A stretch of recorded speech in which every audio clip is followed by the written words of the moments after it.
የኢትዮ ጅቡቲ ምድር ባቡር መስመር ቀጠናው ላይ ሀገራትን ለልማት ካስተሳሰሩ ድንበር ተሻጋሪ መሰረተ ልማቶች አንዱ ነው። ከሰው እስከ ሸቀጣ ሸቀጥና የእርድ እንስሳት ድረስ የሚያንቀሳቅሰው ይህ መስመር ለበርካቶች የስራ ዕድል፣ የገበያ አማራጭም ሆኖ አገልግሏል። ይህንን የምድር ባቡር መስመር ሊያሻሽሉ የሚችሉ ውሳኔዎች በጅቡቲ በተካሄደ የኮርፖሬሽኑ ካውንስል ውይይት ላይ ተላልፈዋል። ይህንን ትስስር ይበልጥ የሚያጠናክሩ አጋዥ ልማቶች እየመጡ ነው ያሉት የትራንስፖርትና ሎጂስቲክስ ሚኒስትር ዶክተር አለሙ ስሜ የባቡር መስመሩን ቁልፍ የመሰረተ ልማት አካል ለማድረግ እየተሰራ እንደሚገኝ ጠቅሰዋል። ኢትዮጵያና ጅቡቲ የባቡር መንገዱን ቁልፍ የትስስር መስመር በማድረግ እንደገና በማደስ በማልማት የድንበር ንግድ ኮሪደሩን ውጤታማ ለማድረግ እየሰሩ ነው። በደሱ ኮሪደር ስምምነት ላይ እንደተመለከትነው የኢትዮ ጅቡቲ ባቡር መስመር ጠቀሜታውና ስልታዊ ፋይዳው የሚያሳድግ አዲስ ምዕራፍ ተጀምሯል። የተሻለው እየመጣ ነው። ይህ የሀገራቱ ልዑካን ውይይትም አስፈላጊነቱ በዚህ ላይ የተመሰረተ ሲሆን ልማቱን የሀገራቱ የጋራ ብልጽግና ላይ ለማዋል አስቻይ ሁኔታዎችን የለየ ነው።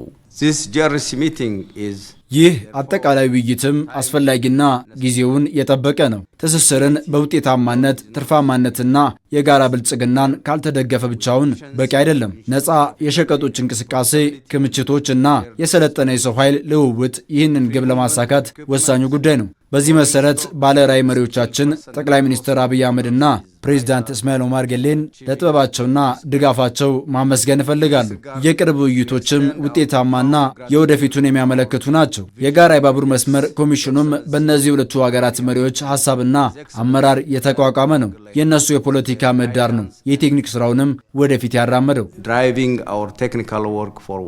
የኢትዮ ጅቡቲ ምድር ባቡር መስመር የተለያዩ ፈተናዎችን ተጋፍጦ ውጤታማነትን ማረጋገጥ የቻለ መሆኑን የጅቡቲ መሰረተ ልማትና ትራንስፖርት ሚኒስትሪ ይጠቅሳሉ። የሀገራቱ ትብብር በልማት የጸና ስለመሆኑም ማሳያ ሆኖ እንደሚቀርብ አስረድተዋል። የባቡር መስመር መሰረተ ልማት ብቻ ሳይሆን ቀጠናዊ ትስስራችንን የሚያጠናክር ኃይልም ጭምር ነው። ለኢኮኖሚ ልማታችንም አይተኬ ሚና አለው። ለሁለታችንም ማረጋገጥ የምፈልገው ነገር ቢኖር ከዓለም አቀፍ የባቡር መስመር አሁናዊ ፈተናዎች ተሻግሮ ስራችን ተለዋዋጭ አዎንታዊ እድገት እያስመዘገበ ነው። ይህም የሚያሳየው ምርጫችን ትክክለኛ ዋጋ እንዳለውና የማይበገር የትብብር አይነት እንዳለን ነው። ይህንን መስመር በተሻለ አቅም ወደ ተሻለ ውጤታማነት ለመምራት የሚደረገው ጥረት ከምርታማነት ጋር መጣመር እንዳለበት የገንዘብ ሚኒስትሩ አህመድ ሺዴ አንስተዋል። ይበልጥ ትርፋማነቱን ማሳደግ ቀጣዩ የቤት ስራ ስለመሆኑም ነው የጠቆሙት።